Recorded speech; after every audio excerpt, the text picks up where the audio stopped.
सत्र प्रकाश, देरी क्यों हो रही? क्योंकि जो निकाय चुनाव हुए, निकाय चुनाव के नतीजे आए, उससे पहले ही कई चर्चा चल रही थी कि उद्धव ठाकरे और राज ठाकरे एक साथ में आकर बीएमसी का चुनाव लड़ेंगे और जल्द ही इसकी घोषणा की जाएगी। आज भी माना जा रहा था कि दोपहर 12 बजे कोई प्रेस कॉन्फ्रेंस होनी थी जिसमें दोनों की तरफ से इस गठबंधन को लेकर ऐलान किया जाना था, लेकिन अभी तक कोई भी ऐलान नहीं किया गया है। देरी की वजह क्या मानी जा रही? क्या जो निकाय चुनाव के नतीजे हैं उसकी वजह से देरी हो रही है? देखिए, ठाकरे का जो किला है वो ठाणे रहा है और कोंकण रहा है। कोंकण से भी ठाकरे के किले को फतेह जो है भारतीय जनता पार्टी और शिंदे गुट ने कर दिया है। ठाणे के किले को भी शिंदे गुट ने पूरी तरह से फतेह कर दिया है। तो ठाकरे गढ़ के जो राजनीतिक जमीन है वो पूरी तरह से खिसक चुकी है।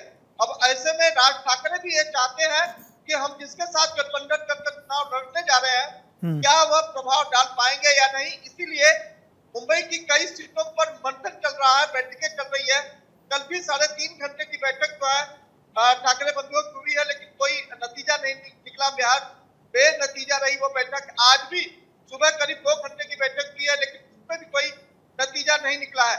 आज 12:30 बजे की प्रेस कॉन्फ्रेंस होनी थी, लेकिन शायद जो नतीजे हैं वो दोनों को प्रमाणिक ढंग से नहीं है, इसलिए यह प्रेस कॉन्फ्रेंस भी नहीं हुई।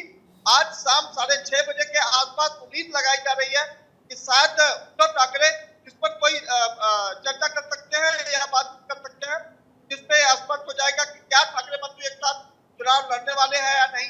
लेकिन संजय राउत पिछले दिनों लगातार यह कह रहे हैं कि यह प्रेम का गठबंधन है, दोनों भाई एक साथ आए हैं, दोनों ठाकरे बंधु एक साथ आए तो एक साथ ही चुनाव लड़ेंगे, अलग चुनाव नहीं लड़ेंगे।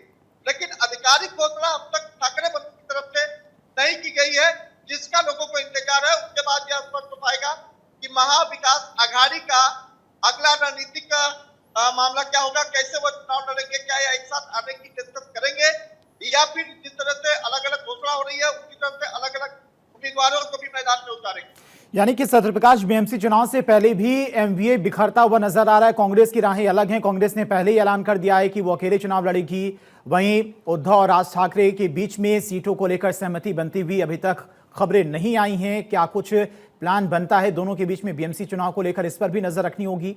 एनसीपी का क्या रोल रहने वाला है? क्या एमवीए गठबंधन में एनसीपी रहेगी या फिर उसकी भी राहें अलग रहने वाली हैं बीएमसी के चुनाव में? देखिए, आज सूर्य का जो बयान आया है उससे स्पष्ट हुआ है कि महाविकास आघाड़ी की तरफ से कोई भी घटक दल उनसे संवाद साधने का कोशिश नहीं किया है।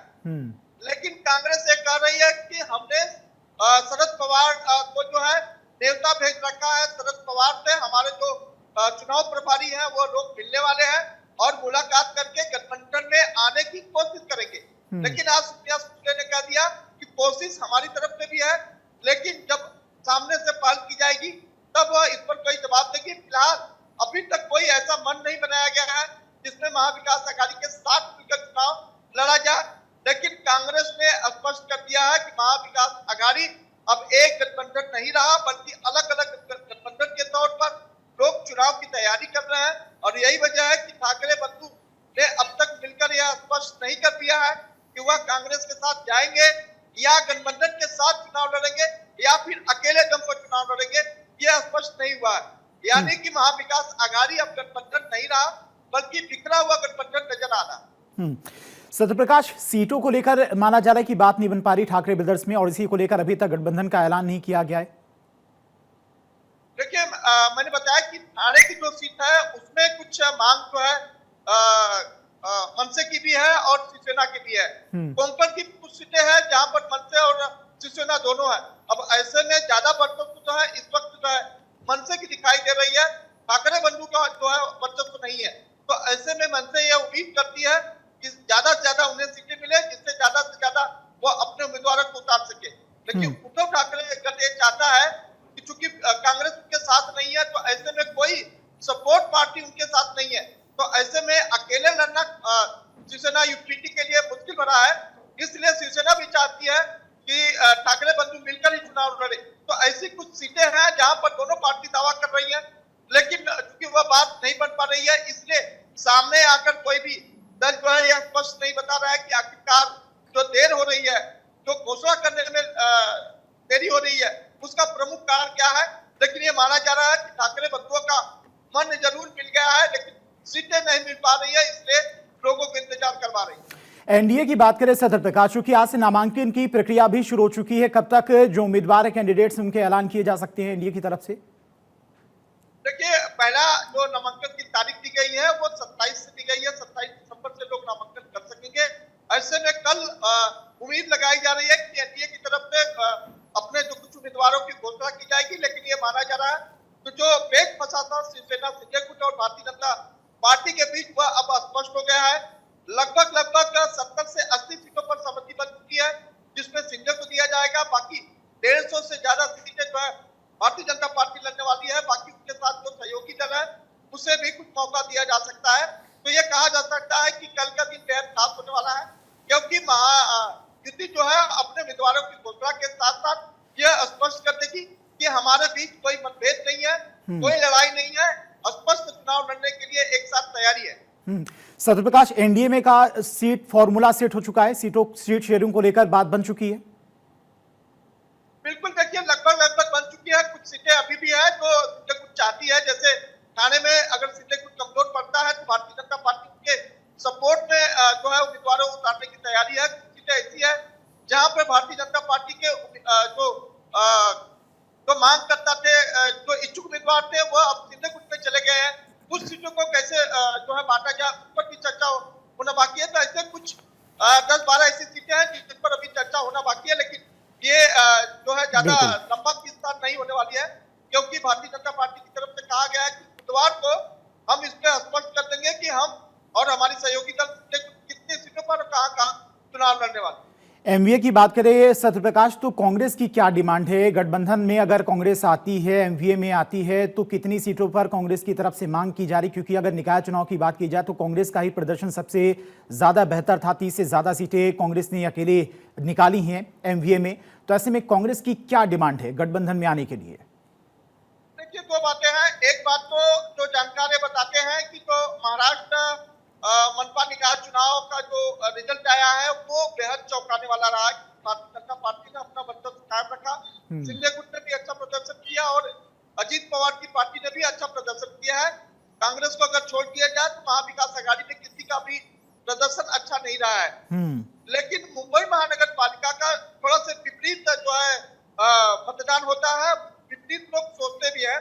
और ऐसे में कांग्रेस ने स्पष्ट पहले से ही कर दिया है कि वो अपने सभी सीटों पर अपने अकेले उम्मीदवार उतारेगी। लेकिन कांग्रेस ने एक और विकल्प में रखा है कि अगर शरद पवार चाहते हैं कि वह कांग्रेस के साथ आकर चुनाव लड़े, वह स्वागत करते हैं।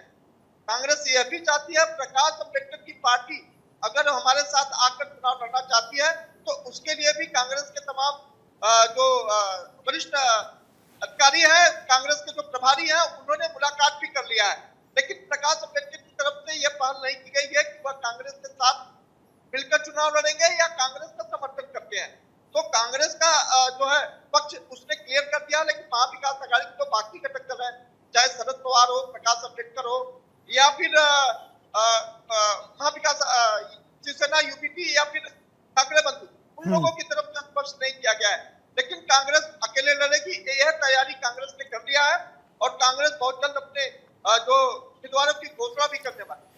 सत्य प्रकाश, बीच में एक ये भी खबर आई थी कि एनसीपी अजीत पवार जो गुट है वो एमवीए से अलग होकर बीएमसी का चुनाव लड़ सकती है। क्या ऐसी कोई खबरें चल रही हैं? किसी से बातचीत भी है अजीत पवार की? देखिए, पुणे की कुछ सीटें ऐसी हैं जहां पर मराठी वोट बैंक साधने के लिए जो है अब अजीत पवार की तरफ से ये पहल की गई है कि अगर कांग्रेस के लोग चाहते हैं तो वह उनके साथ मिलकर चुनाव लड़ सकती है। हालांकि एक प्रस्ताव है, इस पर अभी तक कोई आधिकारिक घोषणा नहीं है।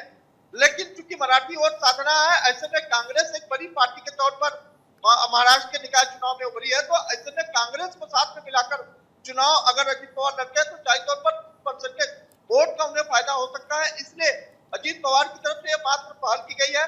हालांकि कांग्रेस की तरफ से कोई जवाब नहीं दिया गया है, लेकिन ये जरूर माना जा रहा है कि कई जगहों पर इस तरह के फ्रेंडली फाइट भी देखने को मिल सकती है या फिर मिलकर चुनाव लड़ने की कोशिश की जा सकती है, क्योंकि महानगर पालिका का बिल्कुल अलग होता है जो निकाय चुनाव होते हैं। तो ऐसे में ये बिल्कुल कहा नहीं जा सकता है कि कोई जो है दूसरे दल का व्यक्ति अगर कांग्रेस से मिलकर अगर चुनाव लड़ना चाहता है तो जाहिर तौर पर कांग्रेस अपना फायदा देखेगी और उसे मौका देने का भी प्रस्ताव जरूर स्वीकार कर सकती है।